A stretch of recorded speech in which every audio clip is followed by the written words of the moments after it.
কাল হয়ে গেল আমাদের বাড়িতে নন্দ উৎসব। রাধাকৃষ্ণের নতুন জামা পাল্টানো, স্নান, গোপাল ঠাকুরের নতুন জামা, স্নান এবং বাড়ির ছাদের ফুল দিয়ে মনের আনন্দে গোপাল পুজো এবং নন্দ উৎসব, তারই কিছু টুকরো টুকরো ছবি তুলে ধরলাম। কেমন লাগলো অবশ্যই জানাবেন। আমি রাজীব। আমাদের বাড়ির নন্দ উৎসবে যৎসামান্য আয়োজন হয়েছিল, তারই কিছু ছবি তুলে ধরলাম আপনাদের সামনে। কেমন লাগলো কমেন্ট করে অবশ্যই জানাবেন।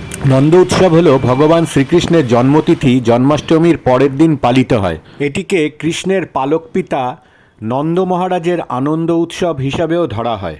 এই দিন গোকুলবাসী আনন্দে মেতে ওঠেন এবং নন্দ মহারাজ সকলের মধ্যে মিষ্টি, বস্ত্র উপহার বিতরণ করেন, যা এই উৎসবের প্রধান আকর্ষণ। এদিন বৃন্দাবনে কৃষ্ণের বিভিন্ন মন্দিরে বিশেষত এই উৎসব পালিত হয়। দেবতার সম্মানে পঞ্চামৃত অভিষেক, আরতি, আচার অনুষ্ঠান করা হয়।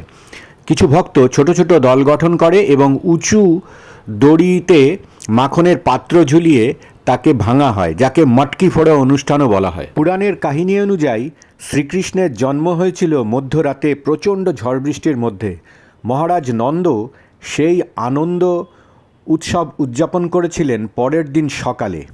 কৃষ্ণের জন্মের খবর শুনে সমস্ত গোকুলবাসী উৎসব করেছিলেন। শোনা যায় বাসুদেব কৃষ্ণকে নন্দরাজের কাছে রেখে আসার পর গোকুলে কৃষ্ণের আবির্ভাব উপলক্ষে নন্দ উৎসবেই প্রথম খাওয়া হয়েছিল যে জিনিসটি, তা হলো তালের বড়া। কৃষ্ণের এই অতি প্রিয় খাবারটি কম বেশি ভালোবাসেন সকলেই। আপনিও ভালোবাসেন কিনা কমেন্ট করে অবশ্যই জানাবেন।